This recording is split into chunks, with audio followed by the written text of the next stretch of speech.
Je m'appelle Laurent Moisé, je suis chef de projet à l'association M7 Entertainment qui est basée à Fort-de-France en Martinique.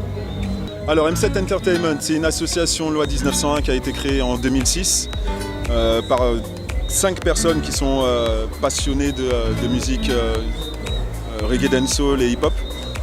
Et le but à la base c'était de créer des événements en fait qui est à la fois un aspect récréatif, c'est-à-dire pour amuser les gens, divertissant, et également aussi un aspect éducatif, c'est-à-dire d'utiliser en fait la culture urbaine pour pouvoir permettre aux gens déjà premièrement de savoir d'où elle vient, en quoi ça consiste, quels sont les messages positifs, négatifs, comprendre aussi que ça vient de l'extérieur et que du coup il faut prendre les informations avec un esprit critique et donc voilà.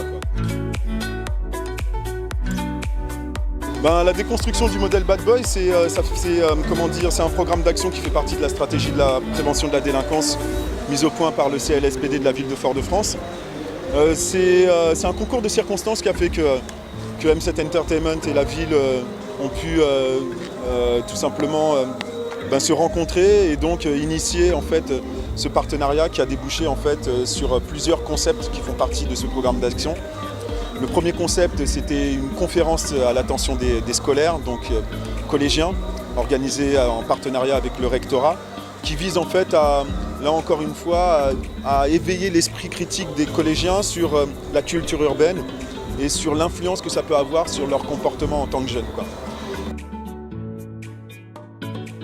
On a mis aussi des des rencontres des acteurs, c'est-à-dire finalement des ateliers sous forme là encore une fois de conférences, où on rencontre en fait des éducateurs, des responsables d'associations, des personnels du rectorat. Et là encore une fois on aborde exactement les mêmes thématiques, mais là plus dans un cadre de formation. Le dispositif école LKMK, c'est l'esprit corps qui met corps. C'est quoi? C'est très simple, c'est des ateliers où des gens de l'extérieur viennent en milieu scolaire pour pouvoir en fait sensibiliser des enfants sur des questions et des thématiques liées à l'hypersexualisation, à la violence, sous toutes ses formes, également aux addictions, donc aux consommations de substances psychotropes notamment, et l'alcool également. On a pu parler aussi des rapports entre collégiens, on a parlé d'harcèlement, de sexualité, bref, on a vraiment brassé large et on s'est rendu compte que les enfants ont besoin de parler de ces choses-là en dehors des cours avec des personnes qui finalement n'appartiennent pas à l'institution.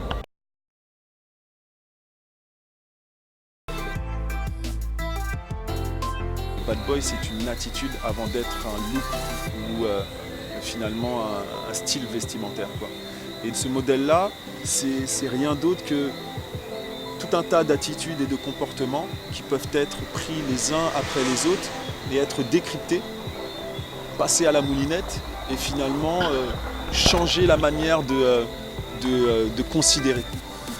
Et c'est vrai qu'il y a beaucoup d'enfants qui se sont rendus compte qu'il n'y a pas nécessairement besoin de jouer un rôle. Pourquoi? Parce qu'en jouant un rôle, tu perds ton temps à être quelqu'un que tu n'es pas.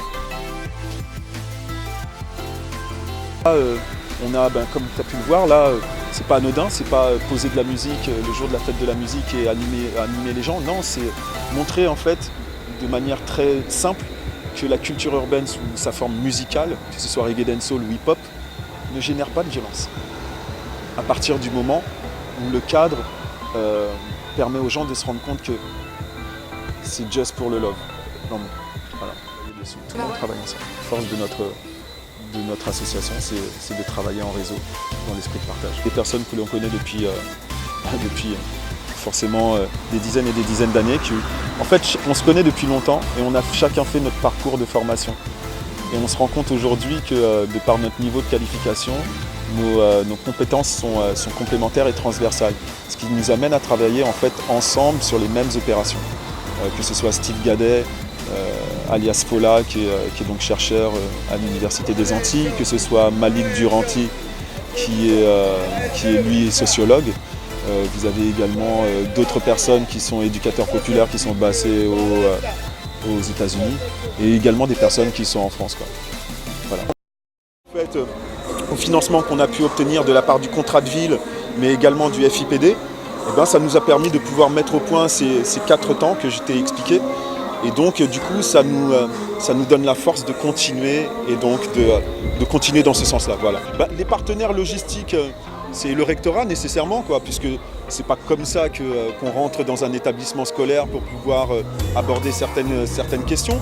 Il y a d'autres partenaires qui sont venus se greffer, c'est-à-dire des associations qui mènent le même combat au travers du même engagement, que ce soit CMPA, OPM, Culture et Égalité, qui eux aussi sont dans cette mouvance de parler aux jeunes d'une manière alternative pour pouvoir les éveiller leur esprit sur ces questions-là. Voilà. Très important que ce soit les financeurs ou la population prennent en compte qu'il y a des choses qui se font et qui se font d'une bonne manière et qui ont un effet positif sur les gens. Et c'est pas parce que ça passe pas à la télé ou que c'est pas médiatisé qu'il n'y a rien qui se fait. Bien au contraire, il y a tout un tas d'actions qui sont menées sur le terrain et qui contribuent à ce qu'aujourd'hui, la Martinique soit dans cette situation et pas une situation qui pourrait être nettement pire. C'est pour ça qu'il faut garder l'espoir et être positif.